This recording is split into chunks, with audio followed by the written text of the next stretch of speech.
আমি এটা পরিষ্কার জানতে চাই উনি জামাতকে এটার দ্বারা মিন করেছেন কিনা। যদি উনি মিন করে থাকেন, I am taking absolute challenge.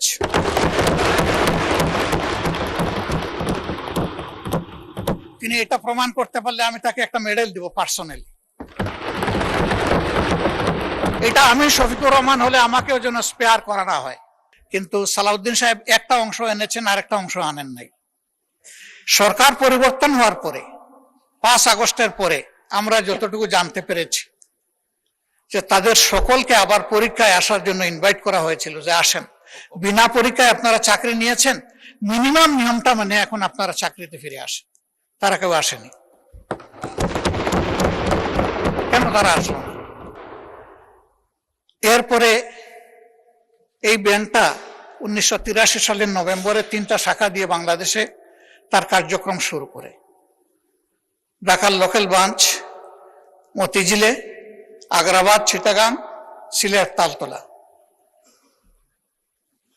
পর্যায়ক্রমে তাদের সততা, দক্ষতা, আমানতদারি এবং গ্রাহকদের প্রতি তাদের সেবার মান, এগুলার কারণে অনন্য উচ্চতায় এই ব্যাংকটা চলে যায়। তিনি যে সমস্ত অভিযোগ আনলেন, যে কোনো একটা দলের দিকে ইঙ্গিত করে, একেবারে নাম বলে দিলেই পারতেন জামাত ইসলামী। তিনি বলছেন যে মাঝে মাঝে নেকাব খুলা ভালো, এটা খুলে দিতেন, এখানে নেকাব রাখলেন কেন উনি? যে এখান থেকে 700 টাকার একটা কি জানি 700 কোটি টাকার লোন কে নিয়েছে, এটা কোনো একটা দলের নির্বাচনী ফান্ডে ফান্ডিং করা হয়েছে। আমি এটা পরিষ্কার জানতে চাই উনি জামাতকে এটার দ্বারা মিন করেছেন কিনা। যদি উনি মিন করে থাকেন, I am taking absolute challenge.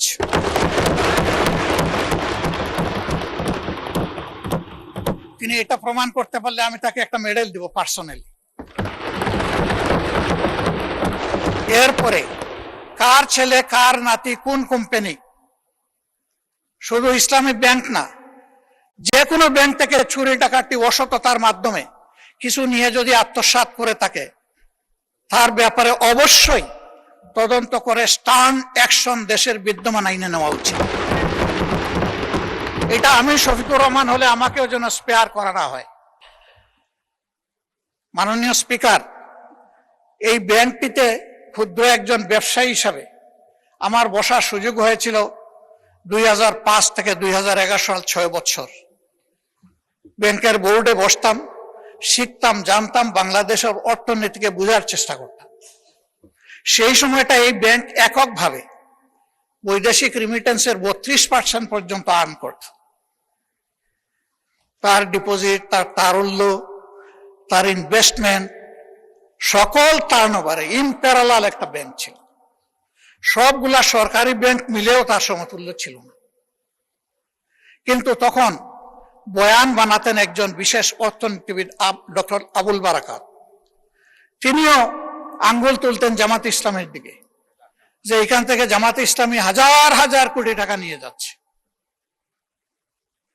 তার এই বয়ানের ভিত্তিতেই শেষ পর্যন্ত এই ব্যাংকে অভ্যুত্থান করা হলো, দখল করা হলো। 15.5 বছর দুঃশাসন চালানো হলো। কই প্রমাণ কোথায়? 15.5 বছর তো না, এখনো আবার একই তারে যদি কথা বলা হয়, আমি বলবো আমরা কি আবার সেকেন্ড আবুল বারাকাত হতে যাচ্ছি?